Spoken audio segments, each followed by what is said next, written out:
इस बात को कह ही नहीं सकते कि जो वचन यहाँ पर मैं रोमियो की पत्री उसका पहला अध्याय 19 और 20वां वचन जो हमने पढ़े हैं, उसमें 20वें वचन में हम इस प्रकार से पढ़ते हैं कि उसका अनदेखा गुण। परमेश्वर की सृष्टि परमेश्वर के गुण का बखान करती है। परमेश्वर की सृष्टि परमेश्वर के सनातन सामर्थ का बखान करती है। परमेश्वर की सृष्टि परमेश्वरत्व का बखान करती है, जो उसके कामों में हमें दिखता है। हमारा परमेश्वर कितना सामर्थी है, कितना महिमामय है, कितना पवित्र है, वो उसके कामों में दिखता है।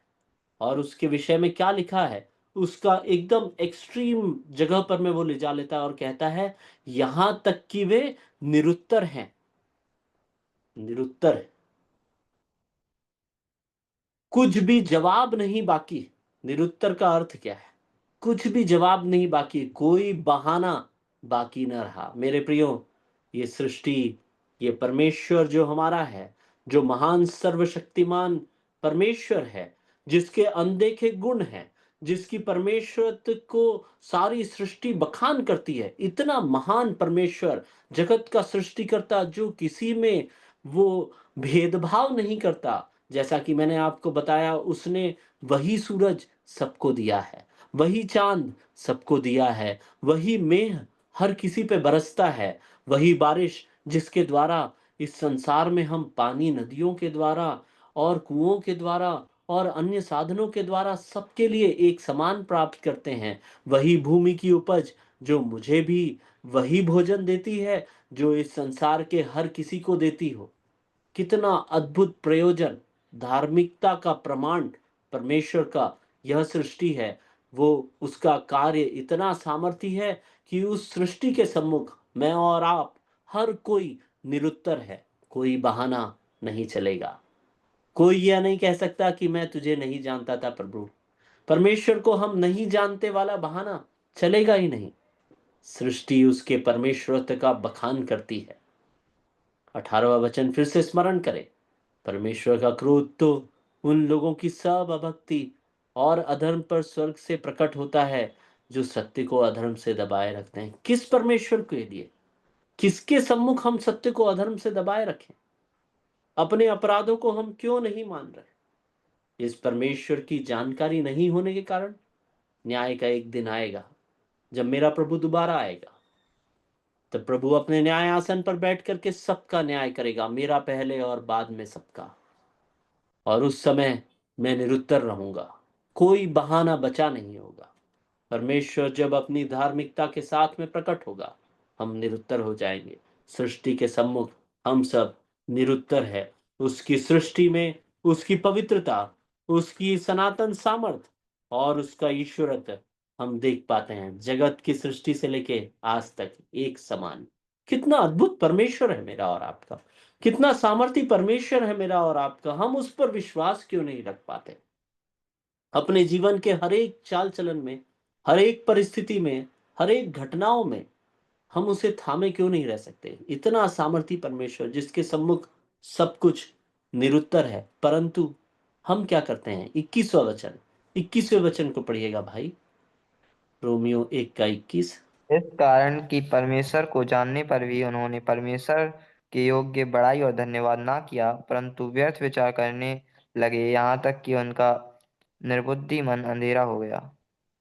परमेश्वर को जान लेने के बाद, ऐसा परमेश्वर जिसको देख लेना, जिसकी उपस्थिति में आ जाने से ही, सृष्टि को देख लेने के द्वारा ही हम निरुत्तर हो जाने चाहिए थे, मनुष्य ने क्या किया? मनुष्य ने पाप किया। और यहाँ अन्य जातियों के विषय में लिखा हुआ है, जो मेरे और आपके जीवन में आज विश्वासी होने के बावजूद भी लागू हो जाता है, क्योंकि हम भी कई बातों में आज परमेश्वर के सम्मुख इसी प्रकार से पाप कर रहे हैं। 4 बातें जो पाप को दर्शाती है मेरे और आपके, परमेश्वर के पहचान में बढ़ जाने के बावजूद भी हम क्या करते हैं जो गलत है। पहला है, उसके विषय में लिखा है, उन्होंने परमेश्वर को जानने के बावजूद भी, मेरे और आपके लिए है प्रियो ये, यहाँ अन्य जातियों का संदर्भ जरूर है। वह कह करके हम अपने आप को इससे छुटकारा न पाले, पर हम इस बात को समझ जाएं यहाँ पर में परमेश्वर का वचन हमसे यह कह रहा है कि मुझे जानने के बावजूद भी पहला गलती, परमेश्वर के योग्य बड़ाई नहीं किया। बड़ाई का अर्थ है महिमा देना। परमेश्वर की महिमा इतनी महान है, सृष्टि हमें बता रही है। आप बाइबल नहीं पढ़ पा रहे हैं, आप बाइबल नहीं समझते हैं, आपको वचन की शिक्षा नहीं भी है, तो सृष्टि तक हमें निरुत्तर करती है। तो फिर मैं और आप जो परमेश्वर का वचन इतनी गहराई से सीख चुके हैं, परमेश्वर के हर एक स्वभाव, उसके चरित्र, उसकी हर एक बात की गहराई को इतनी अच्छी तरह से भांप चुके हैं और उसकी इतनी पहचान में बढ़ चुके हैं, तो फिर क्या हम उस परमेश्वर को उसके योग्य महिमा या उसके योग्य बड़ाई दे पाते हैं क्या? आराधना का समय जब होता है कलीसिया में, रविवार के दिन, उस दिन हम परमेश्वर के लिए योग्य बड़ाई, महिमा, धन्यवाद रूपी बलिदान तैयार करके जाते हैं और वहां अर्पित करते हैं। वो 2 घंटे, ढाई घंटे जब कलीसिया में वह कार्य होता है, उस समय तो हम उस कार्य को बहुत अच्छी तरह से करते हैं। पर परमेश्वर के लिए मेरा और आपका जीवन एक आराधना होना चाहिए। मेरा और आपका जीवन उसे महिमा देने वाला जीवन होना चाहिए। उसी को परमेश्वर ने यहाँ पाप कहा है, उसके योग्य बड़ाई उसे न देना, उसकी महिमा के योग्य महिमा उसे न देना। मेरा और आपका उद्धारकर्ता अगर हम उसे पहचानते हैं तो उसके योग्य महिमा भी हम अपने जीवनों के द्वारा, चाल चलन के द्वारा दे। शब्दों को देखने वाला परमेश्वर नहीं है मेरा और आपका, वो हृदयों को जांचने वाला परमेश्वर है। योग्य महिमा दे रहा है क्या अपने जीवन में, यह मुझे वह परमेश्वर देख रहा है। अगर हम उसके योग्य बड़ाई, उसकी योग्य महिमा उसे अर्पित नहीं कर पा रहे हैं अपने जीवनों के द्वारा, तो मेरे प्रियो, परमेश्वर की नजर में हम आज भी पाप करते आ रहे हैं। उसकी पहचान में बढ़ने का कोई बदलाव मेरे और आपके जीवन में आया ही नहीं है। ये हमारे जीवन में श्राप को ला सकता है। हम उसी पे अध्ययन कर रहे हैं कि परमेश्वर का ज्ञान कभी कभी हमारे जीवन में श्राप का भी कारण बन सकता है। कितनी गंभीर बात है। हमें कितनी चुनौती अपने जीवन में देता है परमेश्वर का वचन, और हमें कितनी सावधानी से हमारा मसीही जीवन जीना चाहिए। दूसरे पाप के विषय में जो वहां पर मैं बताता है वो ये है, उन्होंने परमेश्वर को जानने पर भी परमेश्वर के योग्य धन्यवाद नहीं किया। पहला था, परमेश्वर को जानने पर भी परमेश्वर के योग्य बड़ाई या महिमा नहीं दी। दूसरा, परमेश्वर को जानने पर भी उसके योग्य धन्यवाद उसे नहीं दिया। क्या मेरा और आपका हृदय अहंकार से भरा है या दीनता, नम्रता और कृतज्ञता से भरा है क्या? प्रभु यीशु मसीह कृतज्ञ थे। मैं और आप क्या अपने जीवन में धन्यवादी हैं क्या? हम बार बार रविवार में इस बात को स्मरण करते हैं, मेरी कोई योग्यता नहीं थी। हम में से कोई भी प्रभु के पास जाने के योग्य ना था। वो तंबू जो था उसमें, वो महापवित्र स्थान में एक बड़ा सा पर्दा डला हुआ था। पर आज मैं और आप बड़े हियाव से उस पर्दे के उस पार जा पाते हैं, क्योंकि प्रभु यीशु मसीह ने अपने शरीर रूपी पर्दे को फाड़ करके मेरे और आपके लिए वह मार्ग तैयार किया कि हम बड़े हियाव के साथ उस जगह पर जा पाते हैं जहां महायाजक भी साल में एक बार जाया करता था। इतनी बड़ी उपलब्धि मेरे और आपके जीवन में हो गई। परमेश्वर के पास पहुंच हो गई। उस परम प्रधान पवित्र महापवित्र परमेश्वर के साथ मेरी और आपकी संगति हो गई। उस बात के लिए मैं और आप धन्यवादी हैं क्या? या अपने जीवनों में आज भी सत्य को अधर्म से छुपा रहे हैं क्या? मेरे प्रियो, जांचने की आवश्यकता है। प्रतिदिन के जीवन को जांचने की आवश्यकता है कि क्या मैं और आप परमेश्वर के वचन के मुताबिक अपना जीवन जी रहे हैं क्या? क्या हम परमेश्वर को उसके योग्य बलिदान, उसके योग्य धन्यवाद दे रहे हैं क्या? मेरे और आपकी नजर में योग्य धन्यवाद से परमेश्वर संतुष्ट नहीं, उसे वो धार्मिकता नहीं गिनेगा। संसार की नजर में योग्य बलिदान क्या हो सकता है? कलीसिया में आकर के बड़ा दान दे देना, कलीसिया में आकर के बहुत सुंदर गीत को गा देना, कलीसिया में आकर के वचन के प्रचार को बहुत ही अच्छे तरीके से, इतने सुंदर तरीके से कि सब मंत्र मुग्ध होकर के हंसी खुशी के साथ उस वचन को ग्रहण करके चले जाएं।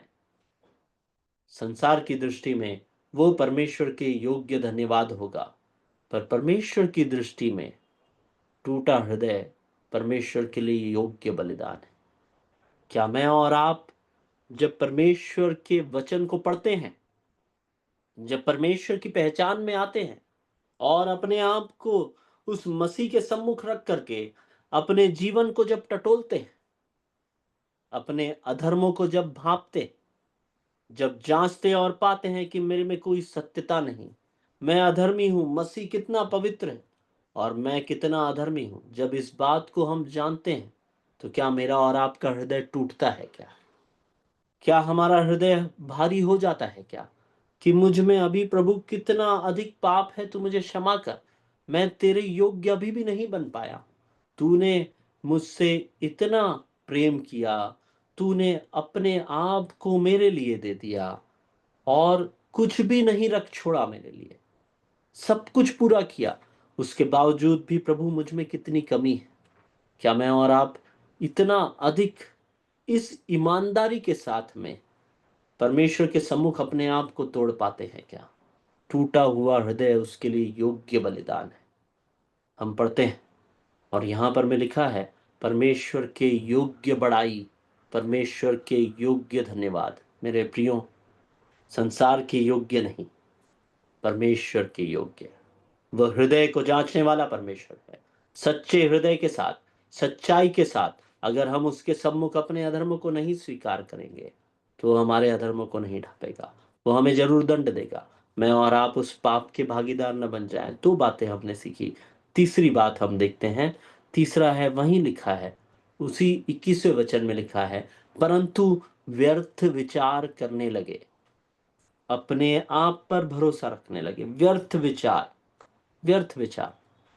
परमेश्वर जिसके विषय में 19वें और 20वें वचन में अभी हमने पढ़े कि उसका अनदेखा गुण, उसकी सनातन सामर्थ, उसका परमेश्वरत्व सब लोगों के सम्मुख प्रकट है, इतना क्लियरली और स्पष्ट तरीके से प्रकट है कि मैं और आप उसके सम्मुख निरुत्तर है। हमारे पास अब कोई बहाना ही नहीं रह गया परमेश्वर के पहचान में नहीं होने का। प्रभु मैं जानता ही नहीं तुझे, तेरी धार्मिकता मुझे मालूम नहीं, हम निरुत्तर हो गए हैं, ऐसे बहाने हम दे नहीं सकते परमेश्वर के सम्मुख। उस परमेश्वर के होने के बावजूद, उस परमेश्वर पर विश्वास में आ जाने के बावजूद, उसके उस काल्वरी के क्रूस पर किए हुए अद्भुत कार्य को अपने जीवनों में जान करके उस विश्वासी जीवन में कई सालों से जीवन जीने के बावजूद भी व्यर्थ विचार करने लगे। पाप यही, परमेश्वर के ऊपर अपनी सारी चिंताएं छोड़ दो, तुम्हारा मन व्याकुल न हो। ये सारे वचन, परमेश्वर के वचन हमें यह सिखाते हैं कि हमें व्यर्थ विचार करने की आवश्यकता नहीं। पर मैं और आप कितना अधिक परमेश्वर की पहचान में बढ़ जाने के बावजूद भी कितने व्यर्थ विचार करते हैं। मेरा घर कैसे बढ़ेगा, मेरे परिवार का क्या होगा, मेरे बच्चों को नौकरी कैसे मिलेगी, मेरा बैंक बैलेंस कैसे बढ़ेगा, मैं और अधिक सोना कब ले पाऊंगा, मैं और आराम की जिंदगी कब जी पाऊंगा, कब मुझे ये संसार की ऐसी चीजों से छुटकारा मिलेगा, मुझे कुछ गलत करना पड़ेगा, मुझे कुछ सही करना पड़ेगा। व्यर्थ विचार। उस सृष्टिकर्ता परमेश्वर की सामर्थ को भूल करके अपनी सामर्थ को बीच में ला लेता है। व्यर्थ विचार हमसे पाप करवाता है। व्यर्थ विचार हमारे जीवन में अभिलाषाएं देता है। व्यर्थ विचार हमें लालच करने पे मजबूर करता है। व्यर्थ विचार हमसे झूठ बुलवाता है। व्यर्थ विचार के द्वारा हम ईर्ष्या करने लगते हैं, उसके पास है मेरे पास नहीं, उसकी तारीफ हुई मेरी नहीं हुई, उसे बड़ा पद मिला मुझे नहीं मिला। ये सब कुछ व्यर्थ विचार के द्वारा ही आने वाले पाप है। परमेश्वर का वचन कहता है, परमेश्वर के योग्य धन्यवाद, परमेश्वर के योग्य महिमा और कोई विचार, व्यर्थ विचार की आवश्यकता मेरे और आपके जीवन में नहीं है। जब ऐसा करने लगे तो चौथी बात में क्या लिखा है, यहां तक कि उनका निर्बुद्धि मन अंधेरा हो गया। परमेश्वर मेरे और आपके मन को क्या कहता है? निर्बुद्धि मन। मैं एमबीए किया हूँ। एमबीए करके मुझे करीब करीब कितने 18 20 साल होने को आए, यानी 18 साल हो गए अपना बिजनेस करते हुए। तो मैं, मेरी दृष्टि में निर्बुद्धि नहीं हूँ। मैं अपना विचार बहुत अच्छी तरह से कर सकता हूँ, इतना बिजनेस चलाता हूँ, 600 700 क्लाइंटों को हैंडल करता हूँ। कितना सामर्थ्य मैं हूँ। मेरे और आपके अंदर में स्वयं के बारे में कई ऐसे विचार होंगे जो हमें अपने आप को बहुत ऊंचे पद पर बैठाते होंगे, पर मेरा प्रभु, मेरा और आपका उद्धारकर्ता मेरे विषय में क्या कहता है? निर्बुद्धि मन है तेरा। मेरा मन निर्बुद्धि है, अंधेरा हो गया, उसमें उजियाला कुछ नहीं रहा। मैं पाप में इतना पड़ गया कि वो निर्बुद्धि मन अंधेरा हो गया। मेरे प्रियो, कितनी गंभीर बात है। या विश्वासियों के लिए लिखी हुई बात है। ये उन लोगों के लिए लिखी हुई बात है जो आज भी मूर्ति पूजा में लगे हुए हैं। पर इस संदर्भ को हमने यहाँ पर में क्यों लिया है? क्योंकि हम विश्वास में होने के बावजूद भी हमने अपने हृदयों में कई अलग अलग मूर्तियां बना ली है, जिनकी आज मैं और आप आराधना कर रहे हैं। उसमें से एक है मेरा स्वयं का अहंकार, उसमें से एक है मेरे विचारों की शक्ति, उनमें से ऐसे कई हैं मेरे परिवार, मेरा क्या क्या नहीं, मेरे और आपके जीवन में हमारे लिए आराध्य परमेश्वर से बड़ा स्थान वो ले चुके। मेरे प्रियो, बहुत गंभीर बात है। परमेश्वर का वचन स्पष्ट है। वो यह कहता है, तुम्हारा निर्बुद्धि मन इसीलिए अंधेरा हो गया है क्योंकि तुमने परमेश्वर को योग्य धन्यवाद नहीं दिया, परमेश्वर को योग्य महिमा नहीं दी, और साथ ही साथ तुम व्यर्थ विचार करने लगे, इसीलिए तुम्हारा निर्बुद्धि मन अंधेरा हो गया है। और इसका परिणाम क्या है? उसका परिणाम 22वां वचन लिखा है, मेरे और आपके लिए है। मैं अपने आपके विषय में ये कह सकता हूँ, जैसा मैंने कहा, मैं दोहराता हूँ। मैंने बहुत अच्छी पढ़ाई की, बहुत अच्छे नंबरों से पास हुआ, एमबीए कर लिया, नौकरी कर लिया, उसके बाद व्यवसाय चालू कर लिया, व्यवसाय कर रहा हूँ। परमेश्वर के अनुग्रह से सब कुछ बहुत अच्छा है। मेरे दृष्टि में मैं बहुत बुद्धिमान हो गया हूँ। परमेश्वर का वचन कहता है कि मैं निर्बुद्धि हूं। पर यहां पर मैं 22वें वचन को देखेंगे तो और भी स्पष्ट हो जाता है। वहां 22वां वचन इस प्रकार से कहता है, वे अपने आप को बुद्धिमान जताकर मूर्ख बन गए। परमेश्वर का वचन कितना स्पष्ट है। मैं और आप परमेश्वर की पहचान को जब नजरअंदाज करके अपने आप को बुद्धिमान जताने लग जाते हैं और अपने चुने हुए मार्गों पर चलने लगते हैं, परमेश्वर की दी हुई आज्ञाओं का पालन नहीं करते हैं। मेरे प्रियो, जहां जहां परमेश्वर ने मुझे और आपको चलने को कहा है, जब जब हम उस चलने वाले रास्ते को छोड़ करके स्वयं के चुने हुए, स्वयं की बुद्धि पर आधारित मार्गों पर चलने लगते हैं, हम उसकी आज्ञाओं को तोड़ते हैं और उसके पीछे अपने आप को बुद्धिमान समझ करके हम उस कार्य को करते हैं। परमेश्वर की आत्मा मुझसे और आपसे कहती है, इस प्रकार की मेरी और आपकी बुद्धि जो है, उसके कारण मैं और आप परमेश्वर की दृष्टि में मूर्ख ठहरे हैं। वे अपने आप को बुद्धिमान जताकर मूर्ख बन गए। मैं एक और बात कहना चाहूंगा, परमेश्वर का वचन हमें हर एक मार्ग का दर्शन देता है। वह मेरे, उसका वचन जो है, वह मेरे पाँव के लिए दीपक और मार्ग के लिए उजियाला है। पाँव के लिए दीपक, यानी अगला कदम कहाँ रखना, वो कौन बताएगा? परमेश्वर का वचन एक दीपक के तौर पर मुझे अगला कदम क्या करना, परमेश्वर की आत्मिकता में मुझे ये निर्णय लेना कि नहीं लेना, इसका जो गाइडेंस है, मार्गदर्शन है, वो एक दीपक के समान। दीपक बहुत दूर का उजियाला नहीं देता, हम बहुत दूर तक के एक दिया जला करके नहीं देख सकते, पर अगला कदम कहाँ रखना है, वो उस दीपक के माध्यम से हम देख सकते हैं। तेरा वचन मेरे पाँव के लिए दीपक, परमेश्वर का वचन हमें मार्ग बताता है कि हमें कहाँ चलना है, उसका अगला कदम वह हमें बताता है। और उसके साथ साथ हम यह पढ़ते हैं, मार्ग के लिए उजियाला। हमें कितनी भी दूर क्यों ना जाना हो, उस कितना भी कठिन निर्णय क्यों ना लेना हो, हमारे चाल चलन, दिन प्रतिदिन के जो जीवन है, उससे संबंधित सारी बातों में परमेश्वर का वचन हमारे मार्ग के लिए उजियाला है। तो वह हमें यह बताएगा कि हमें कहाँ जाना चाहिए। ये कार लाए हो क्या तुम? नहीं, वो सामान रखवाना, मैं कर लूंगा। माफी चाहता हूँ। और यहाँ पर मैं 22वां वचन हमें स्पष्ट, हमने 21वें वचन और उसमें यह देखा कि हम क्या पाप करते हैं। 4 पापों के विषय में हमने वहाँ देखा जो अक्सर हमारे जीवनों में हम करते हैं। उस कारण से 22वें वचन में हमारे विषय में लिखा है कि हम मूर्ख ठहराए जाते हैं। हम कैसे मूर्ख ठहराए जाते हैं? 21वें वचन में हमने पढ़ा। साथ ही साथ हम 23वें वचन को भी पढ़े हैं। वहाँ पर में लिखा है, अविनाशी परमेश्वर की महिमा को नाशमान मनुष्य, पक्षी और चौपाए और रेंगने वाले जंतुओं की मूरत की समानता में बदल डाला। और 25वां वचन भी उसके साथ साथ हम पढ़ें। 25वें वचन में इस प्रकार से लिखा है, क्योंकि उन्होंने परमेश्वर की सच्चाई को बदलकर झूठ बना डाला और सृष्टि की उपासना और सेवा की, न कि उस सृजनहार की जो सदा धन्य है। मैं दोबारा दोहरा रहा हूं कि यह उन अविश्वासियों के विषय में लिखा संदर्भ में है जिन्होंने मूर्ति पूजा में ग्रसित हो गए। पर मैं इसे अपने संदर्भ में इसीलिए कहना चाह रहा हूं कि मेरे और आपके जीवन में हमने कई मूर्तियों को अपने जीवन में रख लिया है। हम मूर्ति पूजा नहीं कर रहे हैं, हम सृष्टि की आराधना नहीं कर रहे हैं कि हम नाशमान मनुष्य, पक्षी, चौपाए, रेंगने वाले जंतुओं की मूरत की समानता में बदल डाल करके उनकी आराधना करने लग गए हैं। नहीं, पर अपने अपने जीवनों में हमने कई नाशमान मनुष्यों को, चाहे वो मैं स्वयं, मेरा खुद का अहंकार ही क्यों ना हो, उसे भी हमने अपने जीवन में एक मूरत के समान बदल डाला है।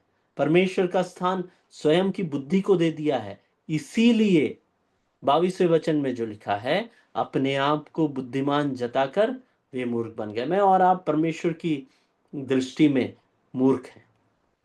परमेश्वर हमसे विनती कर रहा है इन वचनों के द्वारा। आज की शाम मुझसे और आपसे परमेश्वर की आत्मा विनती कर रही है कि इस समान मत बनो। परमेश्वर के ज्ञान में बढ़ने के बावजूद भी अपने हृदय को कठोर मत करो। बार बार परमेश्वर का वचन, नीति वचन से हमने पढ़ा, आज रोमियो की पत्री से हम पढ़ रहे हैं कि हम अपने हृदयों को कठोर न करें, पर हर रोज परमेश्वर के सामने अपने आप को दीन करके अपने अपराधों को मान ले। क्योंकि अगर आप परमेश्वर को पहचानते हैं तो आप जानते हैं कि उसके सम्मुख, जब सृष्टि के सम्मुख आप निरुत्तर है, तो फिर न्याय के सिंहासन के सामने कोई बहाना नहीं चलेगा। आप निरुत्तर होंगे, स्पीचलेस, निरुत्तर। आपका कोई बहाना परमेश्वर के सम्मुख नहीं चलेगा। बहुत गंभीर बात है। परमेश्वर का ज्ञान मेरे और आपके जीवन में श्राप का कारण न बन जाए, पर आशीष का कारण बने। 28वें वचन में हम आते हैं। 28वां वचन हमें यह बताता है कि और जब उन्होंने परमेश्वर को पहचानना न चाहा, मेरे प्रियो, वापस से हम इसे अपने ही संदर्भ में लाएं।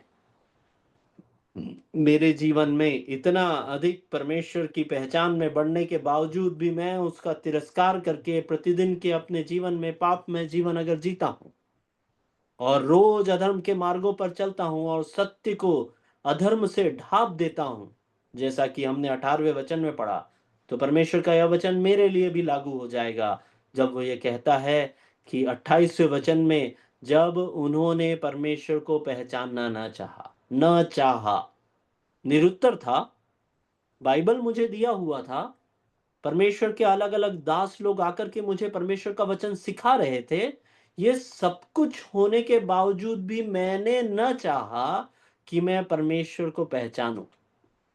जब उन्होंने परमेश्वर को पहचानना न चाहा, इसीलिए परमेश्वर ने भी उन्हें उनके निकम्मे मन पर छोड़ दिया कि वे अनुचित काम करें। निकम्मे मन पर, निर्बुद्धि मन, निकम्मा मन। परमेश्वर की दृष्टि में मेरा और आपका मन निर्बुद्धि और निकम्मा है। हम उस पर बिल्कुल भी घमंड करने वाले ना बने। मैं और आप चाहे कितनी सारी उपलब्धियों को क्यों ना अपने जीवन में प्राप्त किए हो, अगर परमेश्वर की पहचान में, उसके भय में नहीं जी रहे हैं, धार्मिकता का जीवन नहीं जी रहे हैं, सत्य को अधर्म से छुपा करके पाप कर रहे हैं, अपने अपराधों को मान नहीं रहे हैं, अपने अपराधों को मान करके छोड़ नहीं रहे हैं, तो परमेश्वर की दृष्टि में मेरा और आपका मन जो है वो निर्बुद्धि है। मेरा और आपका जो मन परमेश्वर की दृष्टि में निकम्मा है। मेरे प्रियो, ऐसा मेरे और आपके साथ न होने दे। परमेश्वर दंड देने वाला परमेश्वर है। 24वें वचन में वो दंड के बारे में कहता है कि परमेश्वर ने उन्हें अपने मन की अभिलाषाओं के अनुसार अशुद्धता के लिए छोड़ दिया। और साथ ही साथ वो 27वें वचन में कहता है कि उन्होंने स्वाभाविक व्यवहार छोड़कर अपने भ्रम का ठीक फल पाया। मैं और आप जो भी पाप करेंगे अपने जीवन में, उसके लिए परमेश्वर हमें बार-बार रोकेगा। अलग-अलग लोगों के माध्यम से, अलग-अलग वचनों के द्वारा, गीतों के द्वारा, गवाहियों के द्वारा हमें बार-बार याद दिलाएगा कि अपने अपराधों को मानो। उन अपराधों से तौबा कर लो, उन अपराधों को छोड़ दो, मन फिराओ, परमेश्वर के सम्मुख बनते जाओ। तुम जो मेरी पहचान इतनी अच्छी तरह से जान चुके हो, तो मेरा भय मानते हुए मेरा अनुकरण करो। मेरी आज्ञाओं को मानो, अपने प्रेम का परिचय देते हुए वचन में जो आज्ञाएं मैंने दी है, उन्हें मानो, उन्हीं मार्गों पर चलो। तभी परमेश्वर तुमसे प्रसन्न होंगे। अन्यथा तुम पाप ठहरोगे, तुम्हारे लिए पाप गिना जाएगा, अधर्म गिना जाएगा, तुम दंड के भागीदार हो जाओगे। यह बार बार परमेश्वर का वचन मुझे और आपको सिखा रहा है, समझा रहा है। पर अगर हम इसे अनसुना कर रहे हैं, पर अगर हम इसे हल्के में ले रहे हैं, तो परमेश्वर का वचन स्पष्ट है, जो कि 32वें वचन में लिखा हुआ है। वे तो परमेश्वर की यह विधि जानते हैं कि ऐसे ऐसे काम करने वाले मृत्यु के दंड के योग्य हैं। वे तो, यानी हमारे लिए भी अगर हम इसे लागू कर दें, तो हम यह जानते हैं कि एक दिन न्याय का होना तय है। जब मैं और आप, प्रभु यीशु मसीह जब दोबारा बादलों पे आएगा और उसका दोबारा आगमन इस संसार में होगा, और जब न्याय का समय आएगा और मैं और आप उसके सामने पहुंचाए जाएंगे, तो वह धार्मिकता के साथ में जब अपना न्याय करेगा, तो हर एक पाप का दंड मुझे और आपको, जो विश्वास में आने के बाद किए हुए पाप, उसके उद्धार में आने के पहले किए हुए पापों की क्षमा तो काल्वरी क्रूस पर मसीह ने कीलों के साथ जड़कर हमेशा के लिए दूर कर दिया। और मैं तो कितना अभागा मनुष्य अपने आप को कहूं कि जब मैं छोटा था तभी उद्धार पा लिया, तो मेरे बहुत कम पाप तो क्षमा हो गए तुरंत। पर परमेश्वर का अनुग्रह कि मैं बाकी इतने सारे पाप जो आज तक किया, उन सब के बावजूद भी परमेश्वर अपने प्रेम में मुझे बनाए रखा है, और आज आप लोगों के साथ में इस प्रकार से गवाही बांटने का भी अवसर देता है। पर मेरे और आपके किए हुए पापों को हम हल्के में न ले, उसका भी दंड परमेश्वर हमें देगा। यहाँ 32वें वचन में लिखा है, वे तो परमेश्वर की विधि जानते हैं, मैं और आप भी जानते हैं कि ऐसे ऐसे काम करने वाले मृत्यु के दंड के योग्य हैं। मैं और आप मृत्यु के दंड से तो छुड़ा लिए गए हैं, पर दंड के योग्य जरूर हैं। तो भी, ये जानने के बावजूद भी, न केवल आप ही ऐसे काम करते हैं, वरन करने वालों से प्रसन्न भी होते हैं। मेरे प्रियो, बहुत गंभीर बात है। क्या मैं और आप परमेश्वर के सम्मुख आज भी पाप करते जा रहे हैं? इतनी अधिक उसकी पहचान में बढ़ जाने के बावजूद भी हमारे जीवन से पाप समाप्त नहीं हो पा रहा है। परमेश्वर जानता है कि हम प्रभु यीशु मसीह नहीं कि हमारे जीवन से पाप समाप्त हो जाएं। पर क्या मेरा और आपका प्रयास अधर्म का प्रयास है क्या, या धार्मिकता के साथ, सच्चाई के साथ? वो हृदय को जांचने वाला परमेश्वर है। क्या मैं और आप अपने जीवन में वाकई में वो प्रयास कर रहे हैं क्या, कि मेरे और आपके जीवन में पाप पूरी तरह से समाप्त होने की ओर आ जाए? क्या मैंने और आपने पाप से तौबा कर लिया है क्या? अपने अपराधों को मान रहे हैं और उसे छोड़ रहे हैं क्या? क्या वह प्रयास प्रतिदिन दिख रहा है क्या? क्या प्रतिदिन कण कण करके मैं मसीह के समान बदलता जा रहा हूं क्या? वो जांचता है, वो देख रहा है, वो न्याय करेगा। पर अगर हम वैसा नहीं कर रहे हैं, तो वे मेरे और आपके विषय में कहता है कि वे न केवल आप ही ऐसे काम करते हैं, वरन करने वालों से प्रसन्न भी होते हैं। अपने परिवार में जब आप ही धार्मिकता का जीवन नहीं जी रहे हैं, तो आप अपने परिवार को धार्मिकता का जीवन जीने के लिए कैसे बाध्य करेंगे? जब आप ही की गवाही सही नहीं है, जब मेरी गवाही मेरे परिवार में सही नहीं है, तो मैं अपने परिवार को कैसे एक कार्य को करने के लिए बाध्य कर पाऊंगा? जब मेरे परिवार की गवाही सही नहीं है, तो कैसे मैं कलीसिया को इन कार्यों को करने के लिए बाध्य कर पाऊंगा? उसका अर्थ ये है कि मैं तो पाप कर रहा हूँ, साथ ही साथ जो दूसरे पाप कर रहे हैं उनसे प्रसन्न भी रह रहा हूँ। मेरे प्रियो, गंभीर बात है। मुझे और आपको जांचना है कि क्या परमेश्वर की पहचान में बढ़ना मेरे और आपके लिए आशीष का कारण बनती है या श्राप का कारण बनती है। अगर वो श्राप का कारण बनती है तो सावधान, अभी भी समय है। प्रभु आया नहीं है। हो सकता है कि वो आज आ जाए, हो सकता है उसके आने में देर हो, पर अभी देर नहीं हुई। आज ही अपने अपराधों को हम मान ले, जो अपराध हम करते हैं उन्हें मान ले। प्रतिदिन परमेश्वर के सम्मुख अपने हृदय को जांचे। क्या मैं पवित्र परमेश्वर, सर्वशक्तिमान ईश्वर, अनदेखे गुणों से भरपूर वो परमेश्वर, जिसकी परमेश्वरत्व के सामने हम सब निरुत्तर हैं, क्या उसके योग्य बड़ाई, क्या उसके योग्य धन्यवाद मैं अपने जीवन के द्वारा दे रहा हूं? क्या मेरे प्रियो, अपने हृदयों को रोज प्रतिदिन प्रभु के सम्मुख दीन करें, उसे तोड़ें, क्योंकि टूटा हृदय ही परमेश्वर के योग्य बलिदान है। हम परमेश्वर के सम्मुख अपने आप को दीन करें, उसकी पहचान में बढ़ते हुए परमेश्वर से आशीष प्राप्त करने वाले बन सके, और परमेश्वर को, अनदेखे गुणों के से भरपूर परमेश्वर को नजरअंदाज करने वाले न बन जाएं। ऐसा करने की सहायता परमेश्वर मुझे और आपको दे। सबको जय मसीह की एक और बार मैं धन्यवाद देना चाहता हूँ, राजेंद्र भैया का और कलीसिया के अन्य जिम्मेदार लोगों का, कि उन्होंने मुझे एक और बार अवसर दिया कि आप सबके बीच में इस प्रकार से वचन को ला सकूं। और मेरी प्रार्थना यह है कि परमेश्वर का यह वचन मेरे लिए और आपके लिए, दोनों के लिए श्राप का नहीं परंतु आशीष का कारण बनने पाए। सबको जय मसीह की।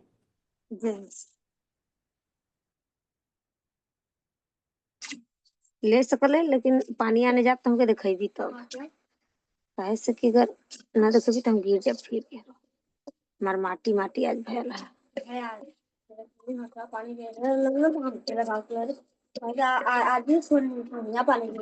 कब तय कब गए कब गिरे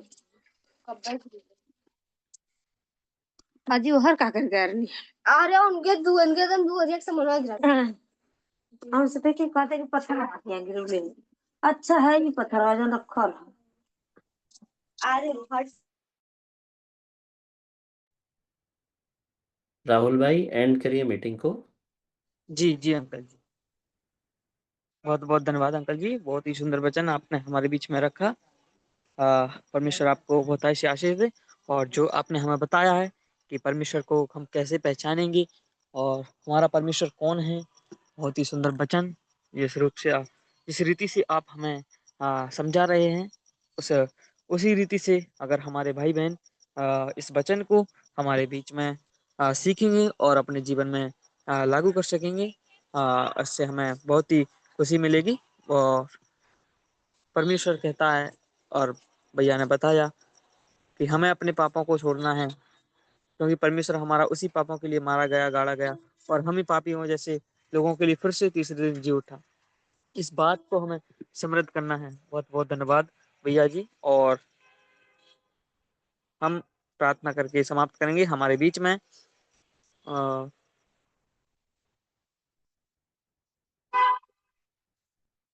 आइए हम प्रार्थना करें। प्रभु जी, हम आपको धन्यवाद देते हैं पिता परमेश्वर, इस सुंदर समय के लिए प्रभु जी जो आपने हमको दिया है पिता परमेश्वर। कई लोगों ने आज का दिन नहीं देखा होगा प्रभु जी, लेकिन आपने हमारे जीवन में एक और नया दिन जोड़ा है परमेश्वर। धन्यवाद देते हैं पिता परमेश्वर। आपने प्रभु जी अच्छा वचन जो टिंकू भैया के माध्यम से प्रभु जी हमारे बीच में रखा प्रभु जी, उस वचन के लिए प्रभु जी हम आपसे प्रार्थना करते हैं पिता परमेश्वर। और जिन भाई बहनों ने उस प्रार्थना वचन को सुना है परमेश्वर, वो अपने जीवन में लागू कर सके प्रभु जी, और सीख सके पिता परमेश्वर। हम आपसे मदद चाहते हैं पिता परमेश्वर। सभी भाई बहनों को प्रभु जी आपने एकत्रित किया परमेश्वर, कैसे भी हर समय से हर हाल में प्रभु जी आपने उपस्थित कराया प्रभु जी। धन्यवाद देते हैं पिता परमेश्वर। और प्रभु जी हम आपसे प्रार्थना करते हैं पिता परमेश्वर, इन सभी बातों के लिए प्रभु जी हम आपसे मदद चाहते हैं पिता परमेश्वर। छोटी सी प्रार्थना हमारे उद्धारकर्ता महान प्रभु यीशु मसीह के मीठे और पवित्र नाम से मांगते हैं, आमीन। आमीन आमीन।